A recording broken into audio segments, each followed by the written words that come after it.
Hello, good afternoon, everyone. We'll just give it a minute for folks to join and then we will get started.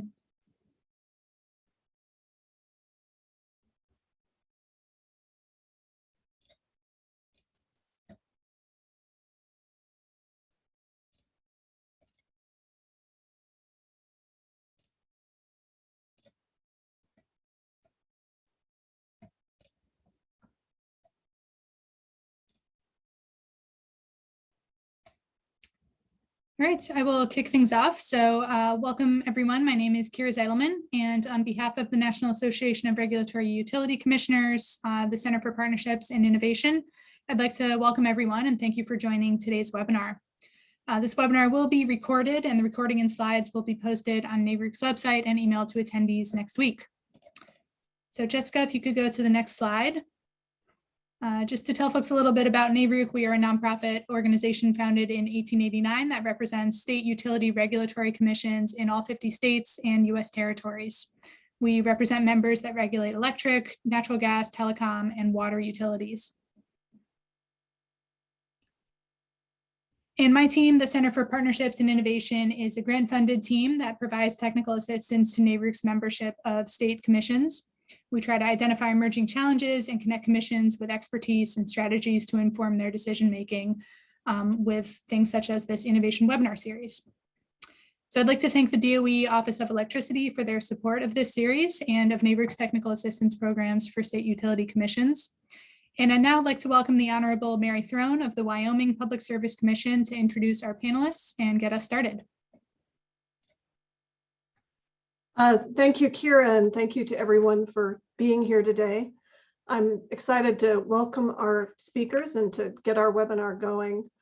Affordability is always at the forefront for public service commissions, but the ongoing COVID-19 pandemic has highlighted the need for state utility regulators to look closely, even more closely, at energy affordability than we ordinarily do.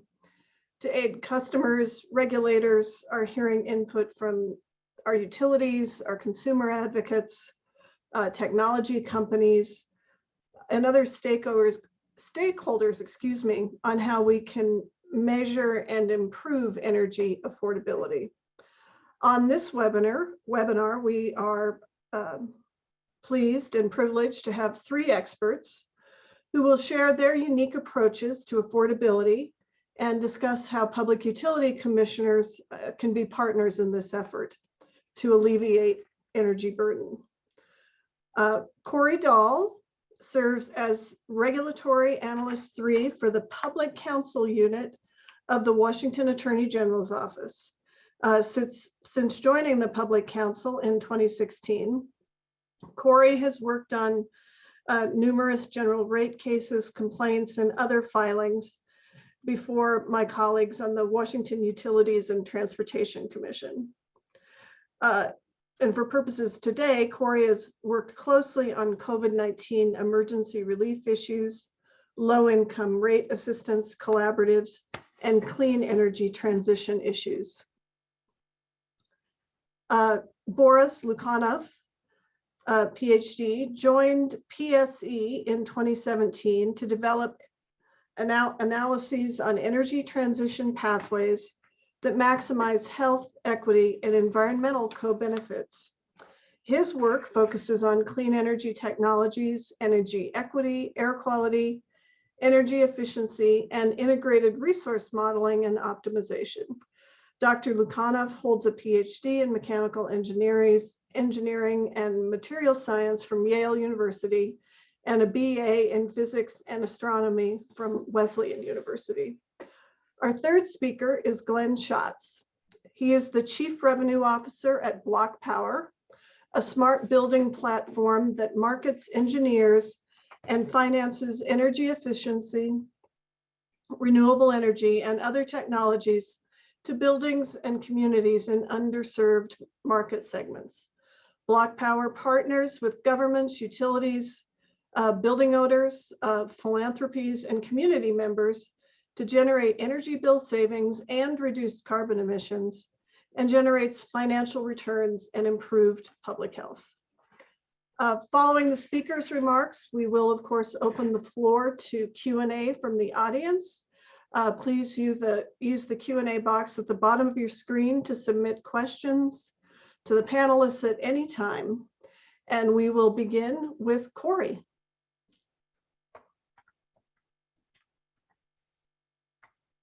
All right. Can everyone hear me? Let me know if you can't. I guess that you wouldn't be able to let me know if you can't hear me. Anyway, my name is Corey, and I am an analyst with the Public Counsel Unit of the Washington State Attorney General's Office. And if you can move to the next slide, please. Yeah, so just a quick note about public counsel. And before I start, just want to give just a quick note that what I'm saying today is, my personal experience and views, and not necessarily the views of the Attorney General or the agency as a whole. But in terms of what the team that I work on does, we are the consumer advocate within the Attorney General's office. Many states across the country have a similar type of organization housed inside or outside Attorney General's offices to advocate on behalf of residential customers, and in our case, we also do some advocacy on behalf of small business customers before the Washington Utilities and Transportation Commission. Our unit was founded in the early 1980s in response to issues related to stranded assets for nuclear plants that actually never went into service in the state of Washington. Not going to go deep in the history of that. But we are staffed with legal professionals. We have attorneys, paralegal, and legal assistants, and we also have some non-legal personnel, including myself and 3 other regulatory analysts to staff our matters. And so we work on a variety of issues, not limited to, but including electric and natural gas utility issues that are investor-owned utilities before our state commission. Next slide, please. So there's a ton of information that I could present today.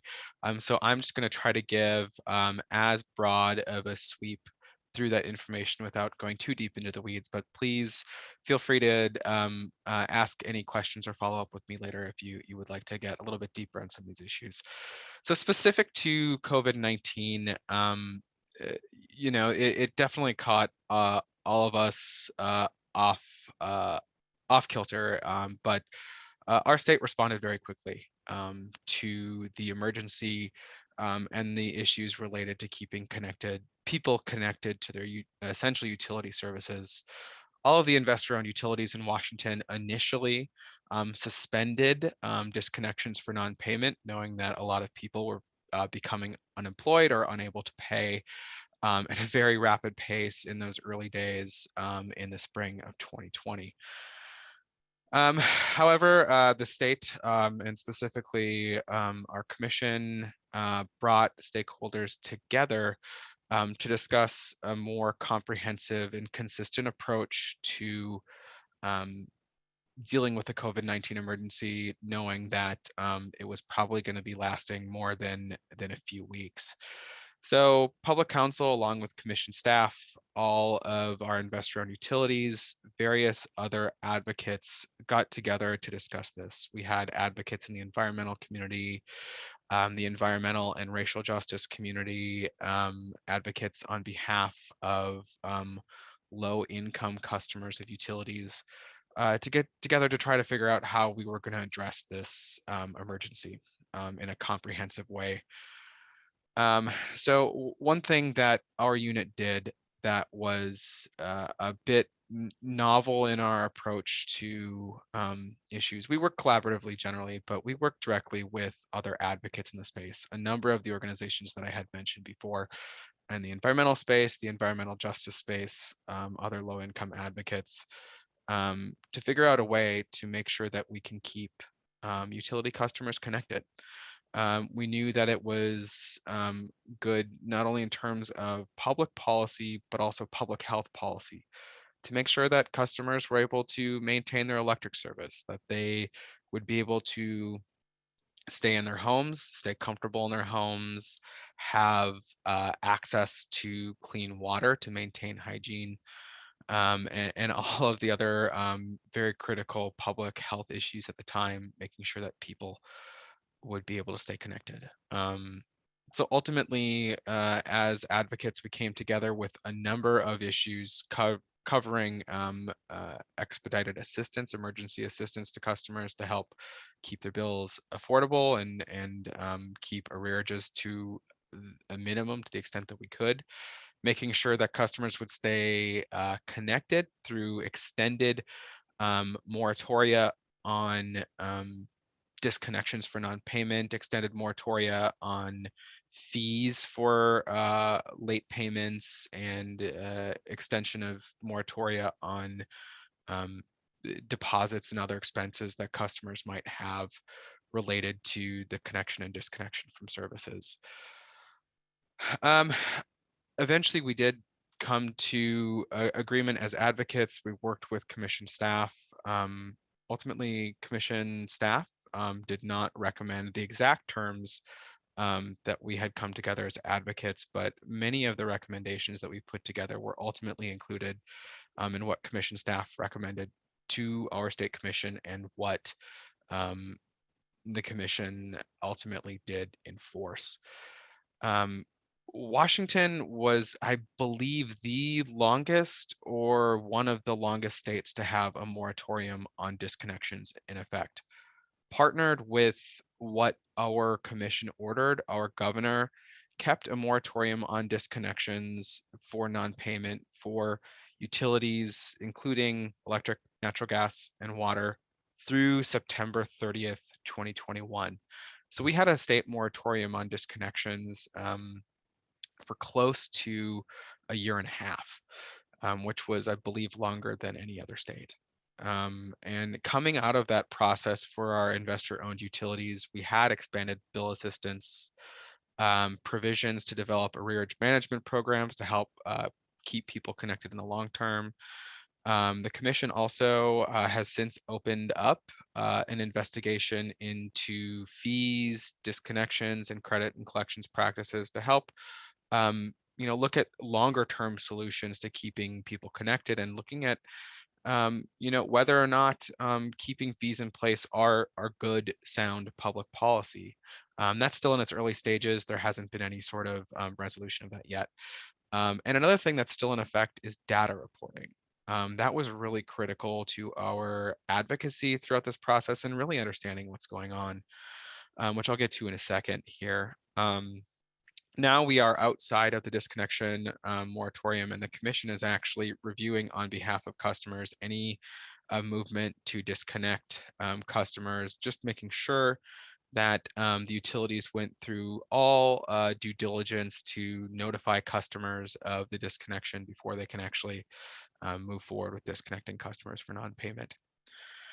So looking at the data issue, what we found, generally speaking, not to get too into the weeds on this, is that customers with the longest term arrearages, those arrearages mounted over time. And it really indicated to us that the customers that were economically vulnerable ahead of the pandemic were hurt the worst by this. And those arrearages were sticky and maintain sticky today, and we're working through some solutions for that. Next slide, please. So just in terms of what is ongoing and other programs that we're looking at to maintain affordability for customers. As I mentioned, arrearages from the pandemic are lagging, not lagging, I should say. They're sticking around for customers, especially longer term arrearages. And we have traditional bill grant programs available to customers. All of our Washington IOUs have rate-based bill assistance programs, meaning that all customers contribute some amount on their bills to help keep customers connected and keep their bills affordable.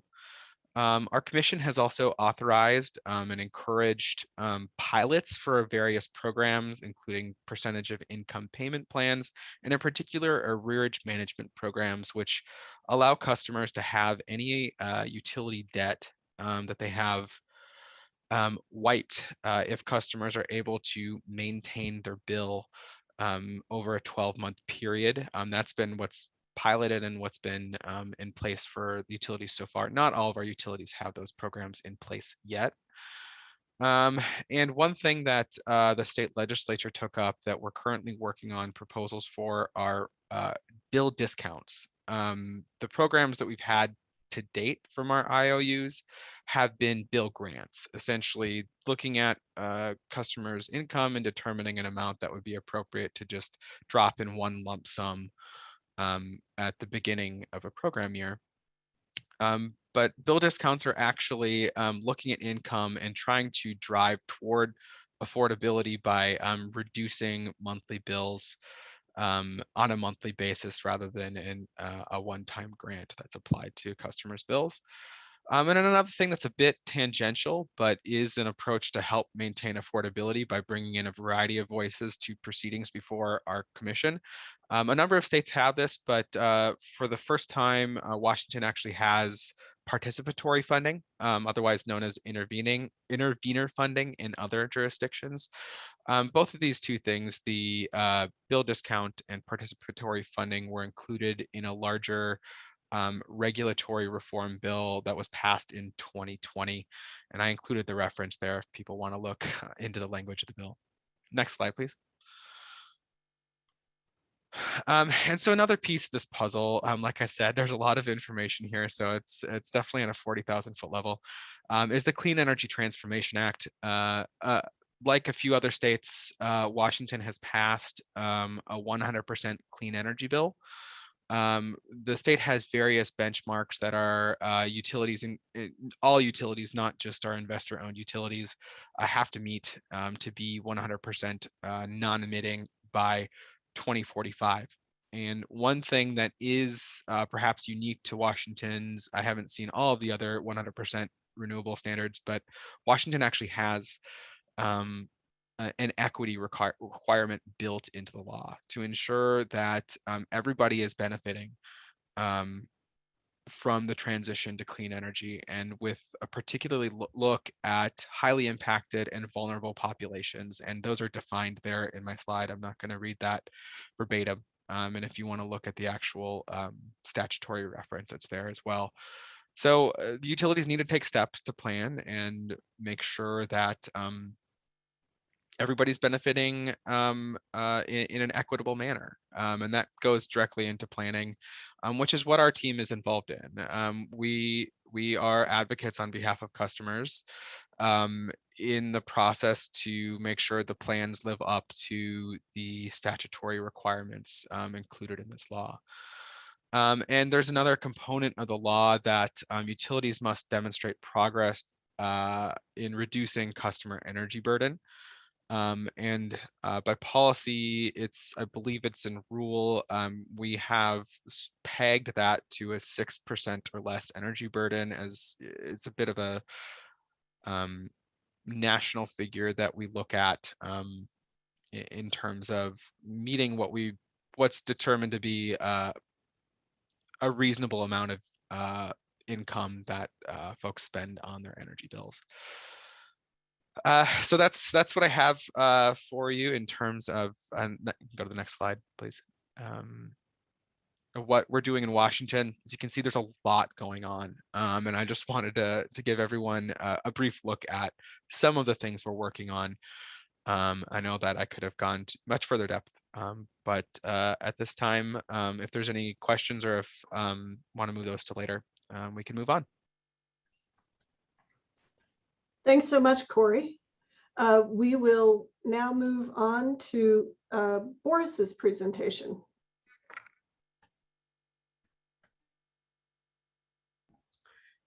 Thank you. Excited to be here. Can move to the next slide, please. I'll start with a few words about our organization. PSC Healthy Energy is a relatively young nonprofit science and policy research institute based in Oakland, California. We study the way energy production and use impacts public health, equity, the environment. And our mission is to bring science to energy policy at all levels, from local to state and federal.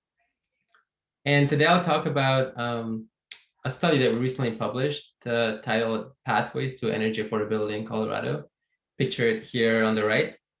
The study was commissioned by the Colorado Energy Office, and to our knowledge, provides the most comprehensive analysis to date of energy cost burdens and of specific strategies to meet state emissions targets while lowering the cost of residential energy for LMI households.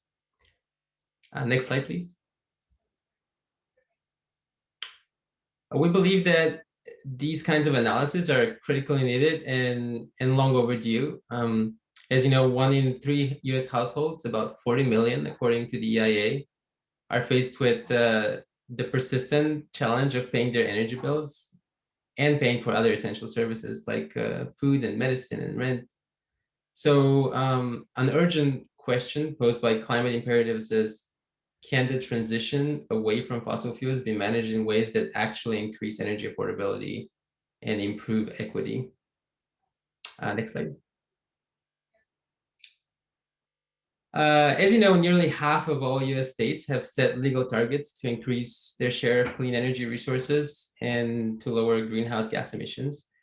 Yet few of these policies address longstanding concerns around energy affordability and energy equity directly.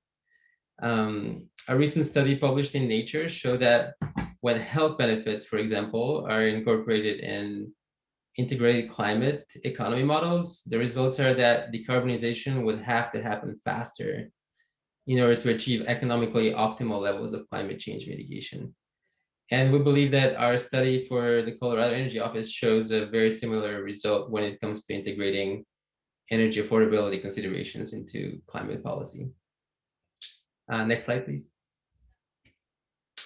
I'll start briefly with how we go about analyzing energy affordability and what metrics we think matter the most. And then I'll show some key results and findings from our study. Next slide. As part of our energy affordability study for Colorado, we were asked to review existing analysis and metrics related to energy cost burden. We looked at a variety of relevant energy affordability metrics. The one we used and the one most commonly used in the scientific literature is absolute energy burden, defined as the fraction of household income spent on home energy needs. As Corey mentioned, most studies use a 6% threshold for high energy cost burden, and so did we. However, this metric alone fails to capture additional factors that can influence energy burden and affordability besides income, of course, and energy costs. Factors like home size and home efficiency. And that's why we also looked at energy use intensity, which is the home energy consumption per square foot, which accounts for the effect of home size and can serve as a proxy for energy efficiency and for some behavioral aspects as well. I want to note that neither of these metrics is normally looked at on fine spatial scales, such as on the census tract level, which is essential to be able to identify which populations and demographic groups struggle to pay their energy bills, and to be able to develop policies and programs tailored specifically to meet the needs of these demographic groups.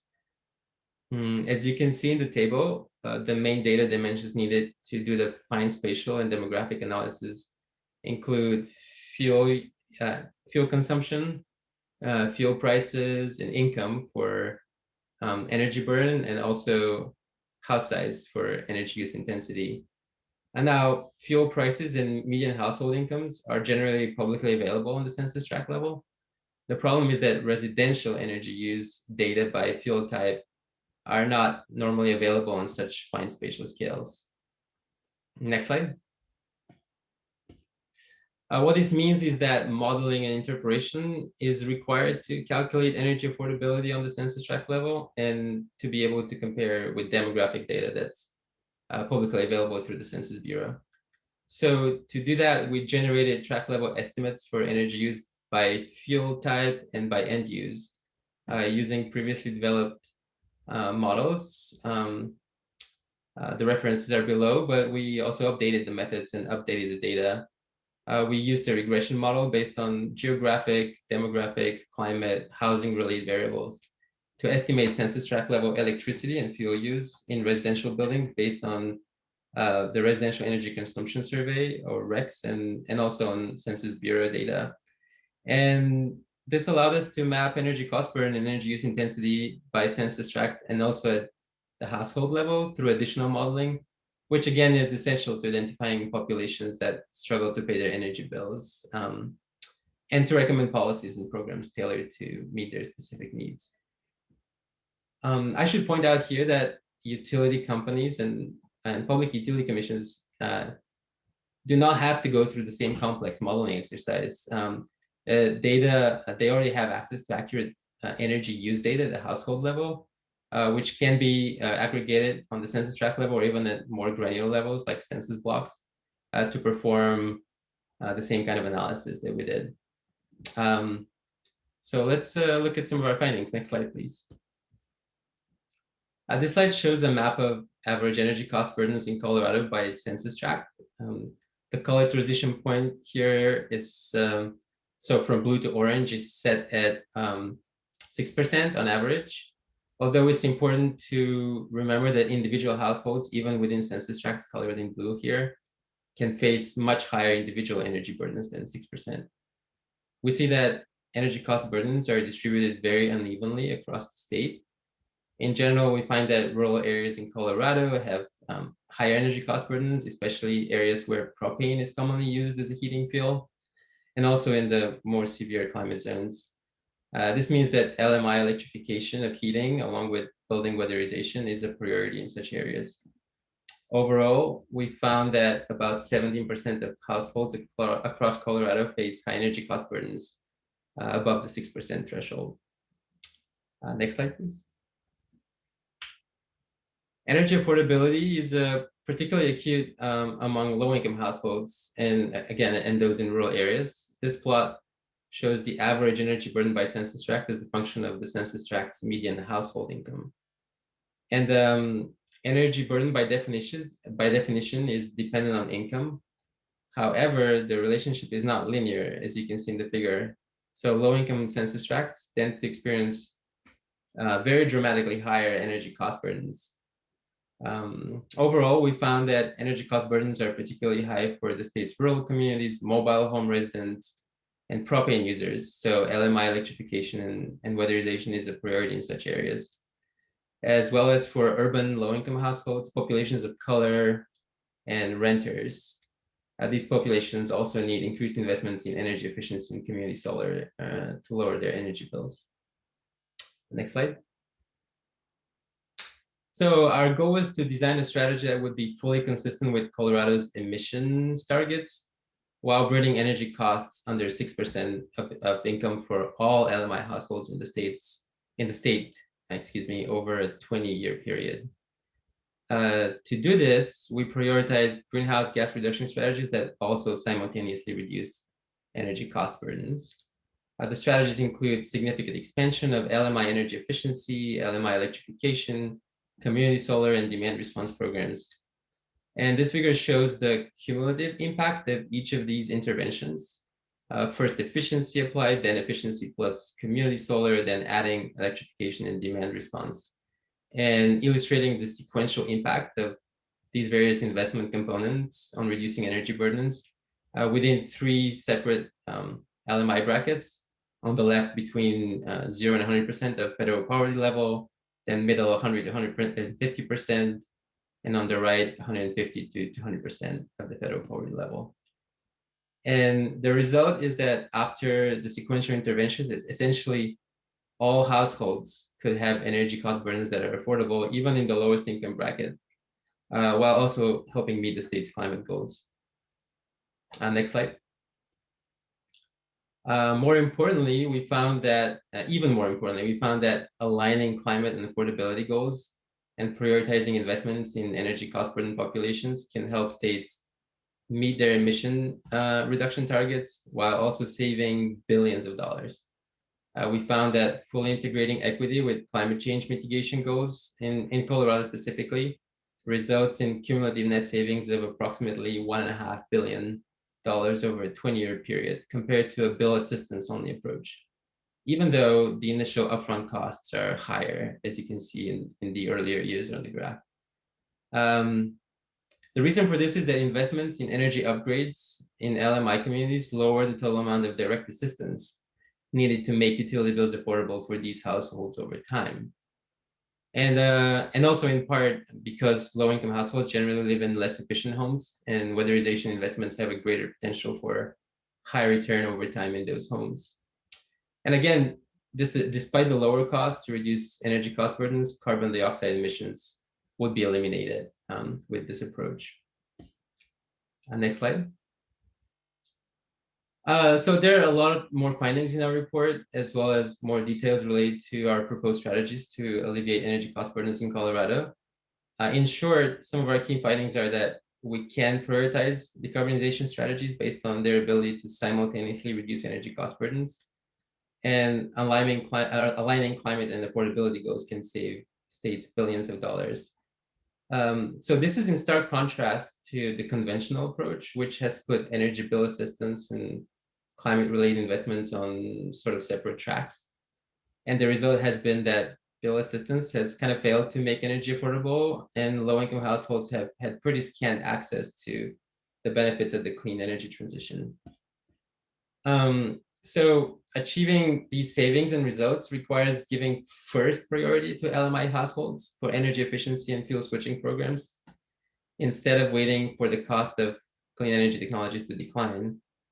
And so we find that it is advantageous to invest in energy cost burden households from the get-go, recognizing that all homes must reach increased levels of energy efficiency and electrification over the next 20 to 30 years anyway.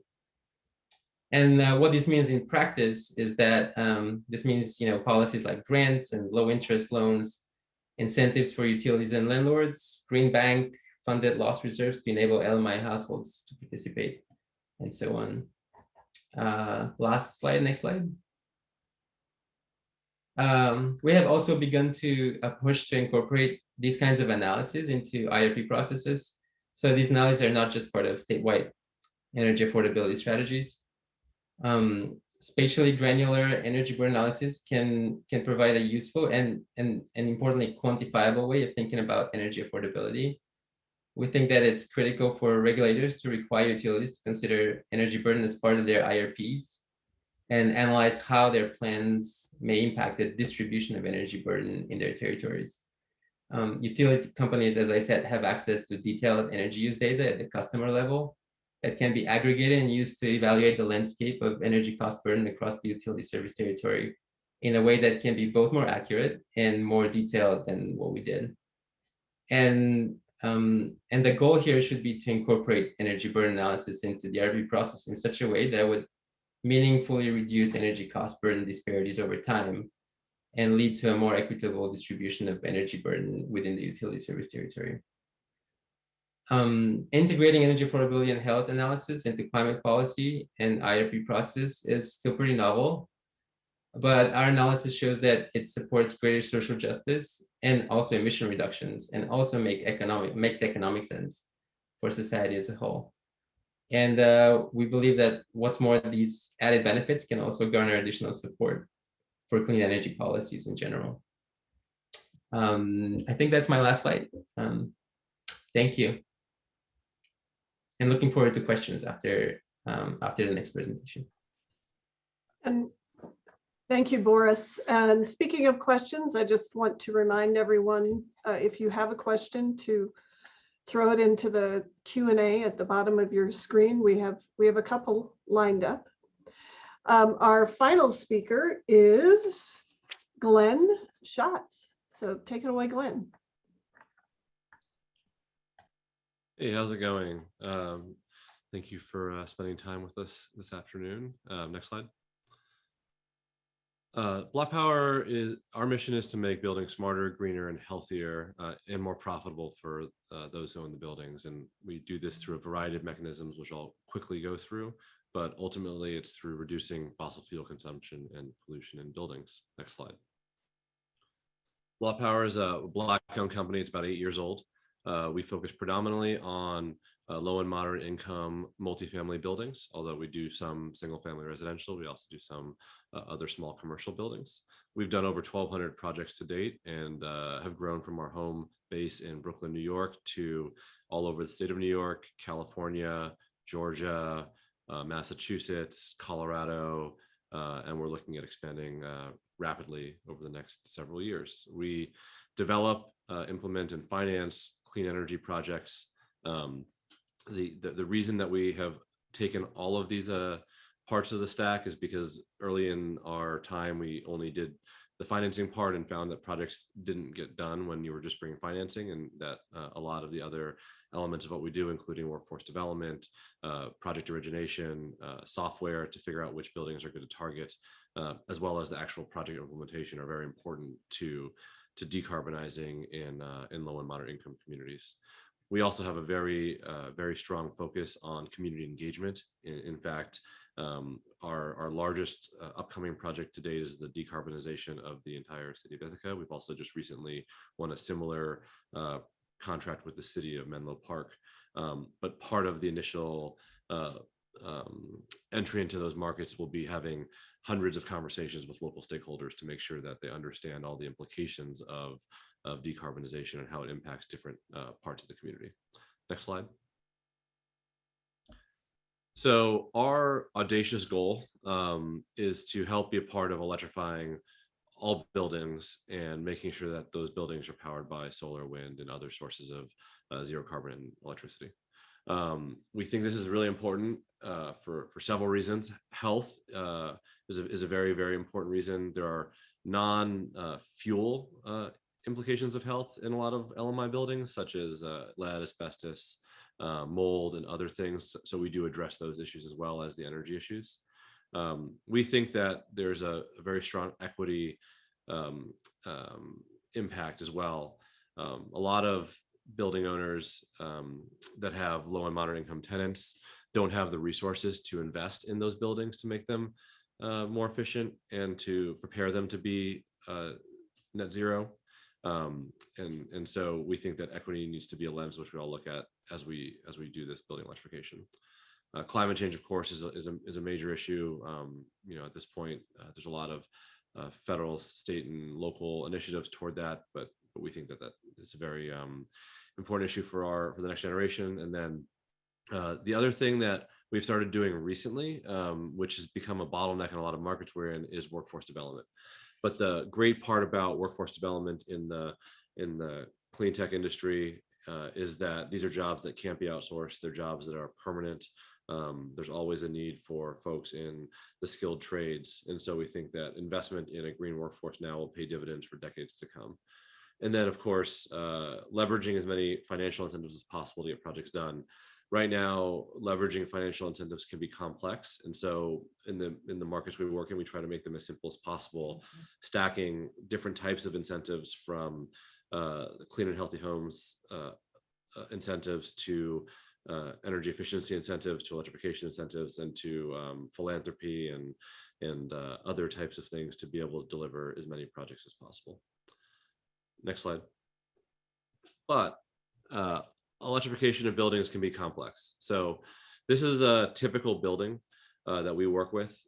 When they come to us to decarbonize or electrify, they're looking at lots of different stakeholders that need to be engaged to get the project done. So it's not just the building owner and the contractor, but it's governments to file for incentives or permitting. It's utilities to file for those incentives or to understand how the utility tariffs might impact the project moving forward. It's an engineer who can stamp the drawings and move the project forward. It's the contractor or contractors in most of these cases, because these are complex systems with heating and cooling and plumbing and electrical components. It's the actual purchase of the equipment. And then if the project is financed, it's working with a lender. And so this can be very daunting, and every one of these bubbles is an off-ramp for folks. And so what we found is trying to provide a one-stop shop for building owners is really important, both for actually getting a project done, as well as reducing costs for the projects. And so any of you who have tried to do one of these projects on your own know that even a knowledgeable, enthusiastic person can be sometimes talked out of doing an energy efficiency or electrification project if they hit too many roadblocks in any of these elements. Next slide. So one of the challenges around electrification when it comes to equity is that electrification can be expensive. So trying to just push down electrification through regulation or building codes, while we appreciate a lot of those because we think it drives down cost in the long run, can be a challenge if you don't look at it with an equity lens. Some of the issues that we face with electrification is that equipment, because they're viewed as premium, can still be more expensive than fossil fuel equivalents. Labor, especially in the tight job market that we have today, can charge a premium for these products, making the actual installation cost significant. If customers don't understand how moving from a fossil fuel based heating system to an electric heating system impact their utility bills, they can be in for sticker shock if they're not planning accordingly or operating on the right tariff. And then O&M, while it's easier in my opinion for electric appliances like heat pump water heaters and air source heat pumps, sometimes people don't actually do the correct O&M for the existing HVAC equipment, and so having to buy a new thing where O&M is stipulated, there can be some challenges there around cost. And then of course financing, a lot of low and moderate income customers are not eligible for traditional financing, and so financing can be expensive. But it doesn't mean that all of these problems can't be solved.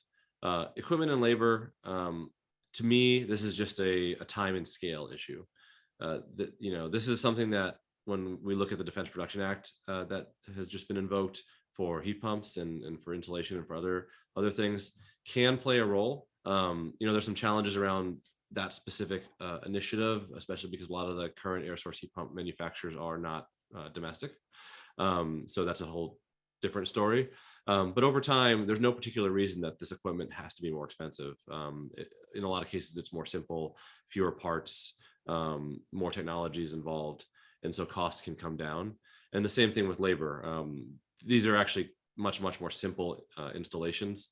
And once it stops becoming a premium product, and once more contractors are trained on how to do it and actually want to do these jobs, as opposed to being forced to do these jobs by folks who want to go electric now, the labor costs will go down.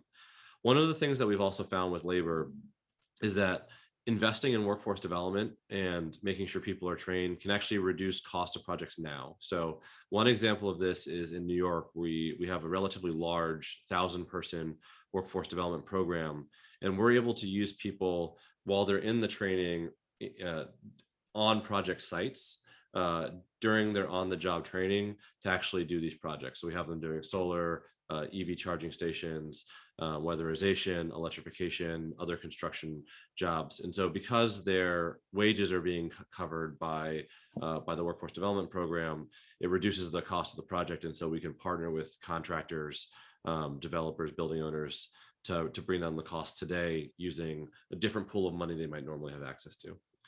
The utility bills one, I want to stick on this one for a little bit because of the audience. We find it's really important to think through and talk through the implications of going all electric with customers before they take that leap, and then making sure that we're proactive in checking in with them afterwards to make sure they're using the system in a way that can also be cost effective. Ways that utilities and regulators can help with this is through electric heating tariffs that reduce the cost of utilities for folks that are moving to electrification. Obviously, these were originally designed for resistance heating, but we think that they can play a role as well with things like air source heat pumps, and also looking at things like time of use tariffs that have an equity lens. And so in a case of using electricity for heating, having lower winter electric tariffs might play a role in reducing the energy burden for lower income folks. And so when we look at a project with a customer, because our product is a lease, it's a 15-year lease, we're not just looking at the cost of the financing and the equipment, but also the cost of operating the equipment over a long period of time. And so the lower we can lock in rates for a long period of time, that offsets the cost of the project that they're about to undertake. So it's very important for us to make sure we, while we can never really offer 100% certainty on electricity rates, it does help if we know that there are tariffs available that they can take advantage of. We also push for things like community solar, rooftop solar, and other renewables, again, to lock in long-term electricity rates for an electrification project. O&M, again, I think this is more of a volume and time problem. The more people that are trying to do this, the easier it is. And then over time, a lot of the labor associated with O&M for electric appliances is actually quite simple. It's just cleaning out filters and such, and so cleaning out condensers on the outside or cooling coils. And so once it becomes something that is more common, the folks that are servicing these won't necessarily be the premium HVAC techs, which is what we have in the market now. And then financing is important too. A lot of the existing zero interest loans that states have, such as a 0 interest 7-year loan in Massachusetts for electrification projects, they're great for market rate customers because they're basically reducing, they're spreading the sticker shock of the project over a 5 to 7 year period. But that's not enough for low and moderate income customers to actually match the savings that they're going to see switching over to a more efficient heating and cooling system. So for us, it's a 15-year period. That's about as long as we can stretch it to align with manufacturer warranties and have us cover some additional warranty beyond the manufacturer period. But the other thing too is we think these are a relatively safe financial vehicles, and so default rates have been really low in some studies that have come out recently for on-bill financing programs or tariff on bill. And there's also a lot that municipalities can do to reduce the risk to the lenders, to bring down the cost of capital for the final borrowers. So again, sometimes when programs first start, it can feel like an electrification program can be very expensive, but we like to think that if you are holistic about how you look at addressing the problems, you can actually very quickly get to a point where it's at parity with the fossil equivalents, and then very, very quickly, much, much cheaper over time. Next slide. So the last slide that I'd like to leave you with is trying to reimagine what it looks like to make investments in technology and technology adoption. So when I was at the Department of Energy, we always looked at different levels of this thing called the vast diffusion curve of technology. It was a technology adoption model. And so there were always early adopters, there was a ramp to mass adoption, and then you would address laggards to things like building codes and standards. But inevitably what would happen is the early adopters tended to be the folks that were most well off, most knowledgeable about technology.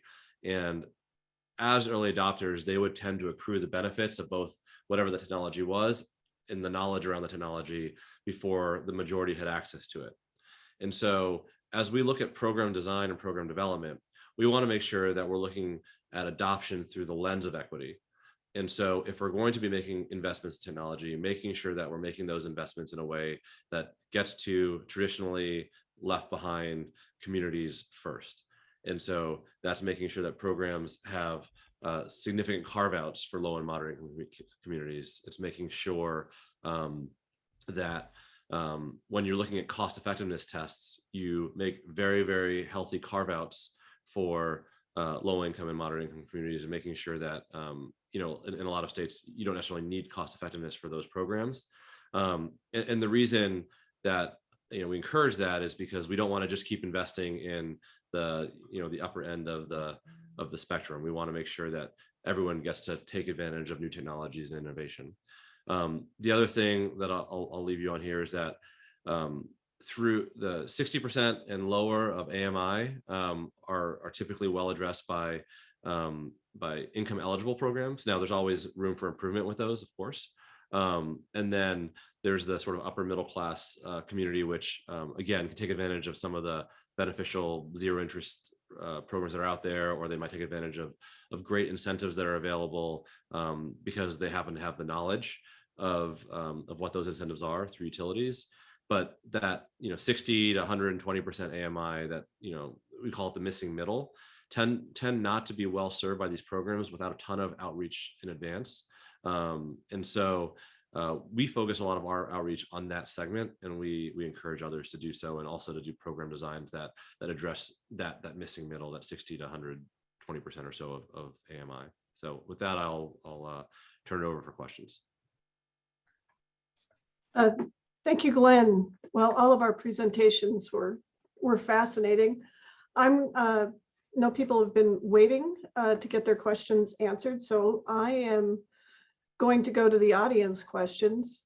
So our first question is asks if any of the speakers can discuss affordability in the context of higher energy supply costs, certainly that we're experiencing now. And I guess I'll take a moderator prerogative and modify that question a little bit to ask, or does the current high natural gas market, for example, make it easier to start instituting some of these changes?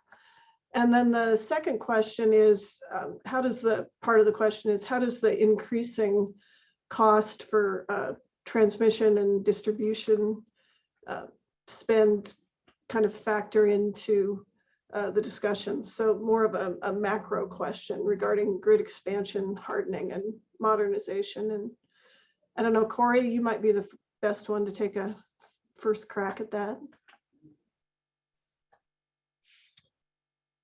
Yeah, I mean, I think a big part of it is just making sure that the programs that exist for income eligible customers are effective, are reaching those customers, and looking for novel approaches. And I saw there was a question in there about percentage of income payment plans. Look at options like that. Look at rate discounts, things that will actually lower bills for income eligible people. The reality is that fluctuations in the energy market, those are typically passed through mechanisms in rates that customers will see on their bills. At least in Washington, power costs are passed through mechanisms that customers will see on their bills. So I think that really just requires regulators and advocates in the spaces to be vigilant to make sure that utilities are actually doing their part to rein in their costs and keep bills as affordable as possible, and making sure that regulatory policy actually incentivizes utilities to do that. And specifically in the second part of the question with the energy transition, and speaking from Washington's experience, our clean energy transition law specifically mandates that equity is part of the consideration, that everyone has to realize those benefits on an equitable basis of transition, and making sure that the most vulnerable customers are considered, and that there are actual measures taken to make sure that those customers are served adequately and aren't unduly bearing the cost of the transition.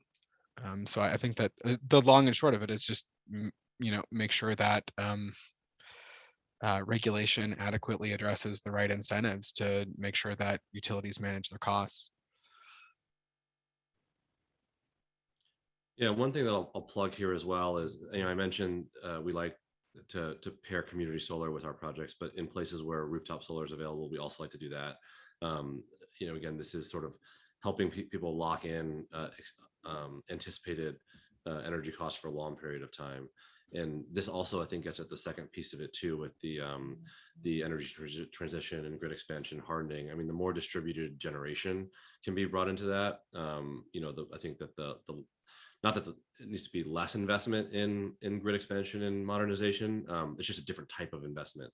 And so trying to promote distributed generation, especially in LMI communities, I think will help with both of those things. I'll jump in quickly as well.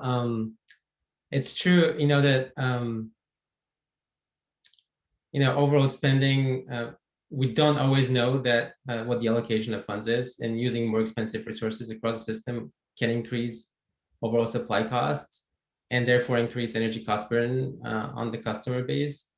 And this could get worse for low-income households unless protections are in place, such as percent of income payment plans, etc. But there are also, as I talked, measures that actually reduce these kinds of supply and T&D costs, like energy efficiency and weatherization and distributed solar, and they also explicitly reduce energy cost burdens. So they're not just a symptomatic treatment like a percent of income payment plan, they're a long-term investment that we show actually saves states money over time, and should reduce overall costs in general, both the supply costs and T&D costs. So yeah, enabling these resources, and again, coupled with strong low-income programs, I think is the way to go. Thank you. Probably just have time for one more question, and I'll ask it quickly. And although the question's directed to Washington, I think it applies to all three of you. So is the 6% target the burden for all utility services, or in Washington are the utilities asked to implement that on an individual utility scale? So are we looking at a total 6% burden across all? I think you're muted, Mary. I just used up all the time with my mute. Anyway. We heard most of your question. Okay, I didn't mean to turn myself off. Go ahead. How does the 6% count? Plus, you read the question too. Yeah, so the specific reference that I had made in regard to Washington in my presentation, there's a statewide benchmarking standard to measure progress against. So that's a specific complicated situation that will be looked at on a holistic basis for total energy costs.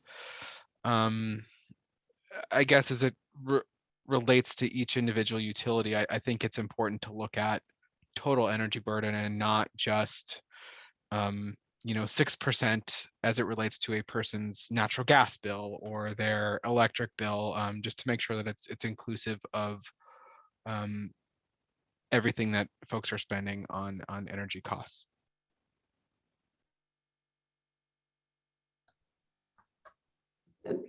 We have just Boris or Glenn. Yeah, I wanted to jump in here as well. I think this is a really important question because it sort of touches on what our report was about, to get as granular energy cost burden data as possible. If the requirement is for an entire utility service territory, you might be missing a lot of communities that, when you look at the average, they're washed out. But in certain areas, these energy cost burdens can be really high in certain types of communities, certain types of heating that are prevalent in certain areas, depending on climate zone, et cetera. And so I think the important thing is to look at these energy cost burdens on a very granular spatial level and make sure that continues over time, so that we see meaningful reduction in energy cost burden spatially, especially in groups that are continuously disadvantaged and have been for a long time to reduce these energy cost burdens. And I don't mean to cut everybody off, but I have to give Kira 30 seconds to wrap us up. Thank you, Commissioner, and thank you to all of the panelists. I wish we had more time to continue this discussion, but I found today to be a really informative discussion of energy affordability, and really appreciate all of your perspectives. And thanks to Commissioner Throne for moderating. So our next monthly webinar in this series, we are skipping July in recognition of the NAVERC Summer Policy Summit in San Diego on July 17th through 20th. But we will be back in August on the 18th for an overview of the National Transmission Needs Study. So I encourage you to check out the webpage for the innovation webinars and sign up for our CPI newsletter. The most recent newsletter just came out today, so that has all of the information on our many upcoming virtual and in-person events and other resources that we produce here at NARUC. So again, today's presentation and recording will be posted on that innovation webinars page next week. And I appreciate everyone joining and hope you have a good rest of your day. Thanks, everyone. Thanks, everybody.